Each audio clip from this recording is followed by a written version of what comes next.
Hi PS 101 community. In honor of Black History Month, I want to share two amazing books that we're using internally at the school to celebrate this month. One book is called Little Legends, Exceptional Men in Black History by Vashti Harrison, and the other is Little Leaders, Bold Women in Black History by Vashti Harrison. One of the things that's amazing, if you see the faces of all of the famous Black Americans, is that every face looks about the same, because the author is hoping that we all see ourselves in their stories and the great things they've done and the dreams that they followed, that we and our students would do the same.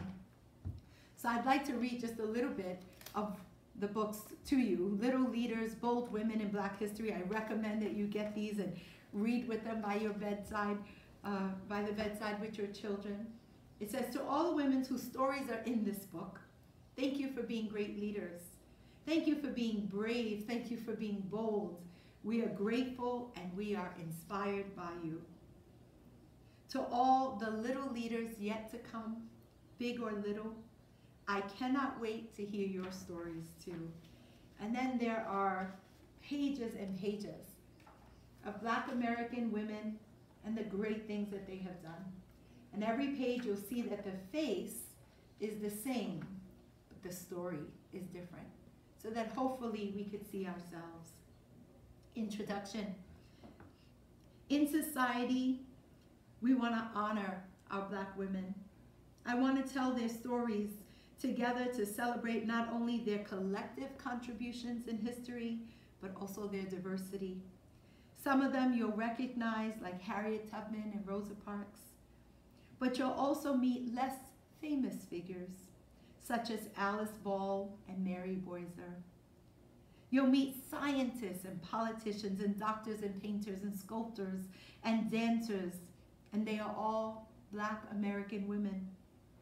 This is in no way meant to be a book that is only about Black girls. I hope readers of every background find these stories compelling and inspiring. As I created them, I had my younger self in mind. I think about the kinds of dreams I might have had if I had only known that all of these women and what all of these women had accomplished when I was growing up. If I'd known so many people who looked like me had done such incredible things, I would be able to see myself in someone else's story and change a life. So she has many different ones. I just want to read a few to you. Rebecca Lee Crumpler. Rebecca Lee Crumpler was a physician, a doctor. From the beginning, caring for others was part of Rebecca's life. She was raised in Pennsylvania with her aunt, who provided healthcare services to the people in her neighborhood. This passion for helping her community became her life's mission. She attended private school in Massachusetts and went on to work as a nurse for 8 years.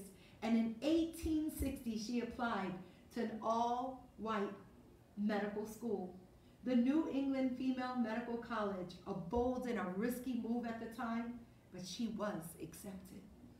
Rebecca graduated in 1864, becoming the first African-American woman physician in our country. So beautiful, right? Let me just share one other. Oh, I love this one. Mary Browser. She was a Civil War spy. Very little is recorded about Mary's life. What we do know is that she was born in Richmond, Virginia, around 1840.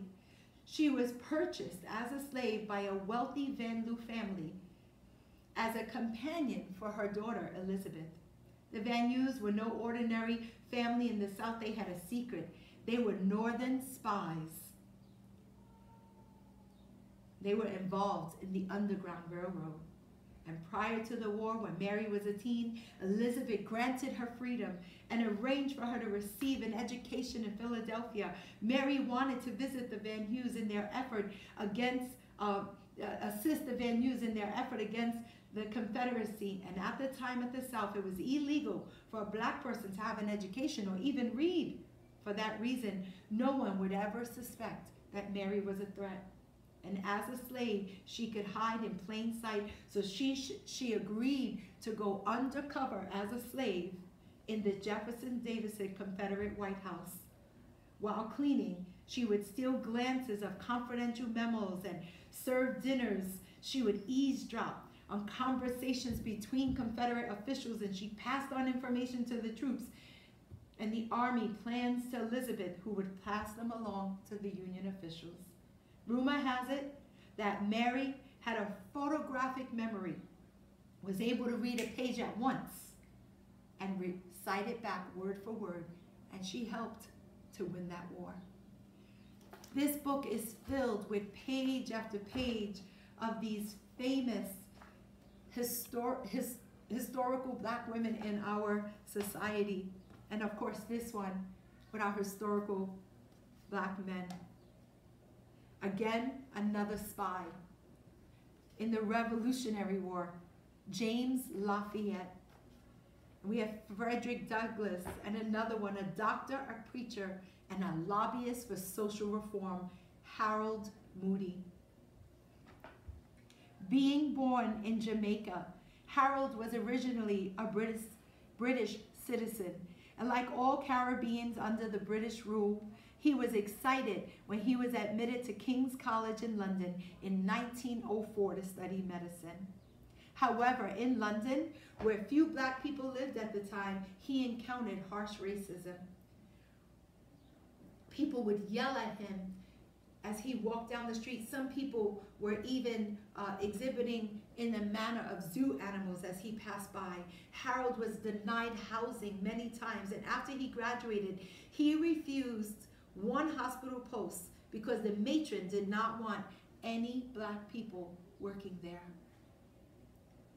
Instead, he opened his own practice. He married a white nurse and was told that he was a traitor to her race. Harold didn't think it was right to start to push back. In his quiet, persistent way, he opened his house to other black immigrants who needed a place to stay, a job, or community. He was also in demand as a preacher at the time and challenged congregations that were mostly white or even prejudiced.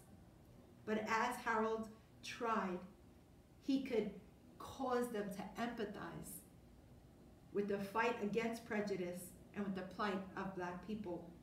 Harold realized that he needed to be proactive in order to make a change, and so he started the LCP, the Legion of Colored People, an organization that would lobby the government and companies to improve their policies for black people. And so again, this book is also filled with tons. There's an African-American astronaut and others. And so what we've been doing even here at the school this week is every morning as we do our morning announcements, we read about one of these famous black Americans. I know that one was from Britain, but most of them are black Americans, and just the beautiful contribution that they have given to society. And we just want to say to all of our black families, we are so thankful that you are part of our community, and we want to wish everyone a great Black History Month.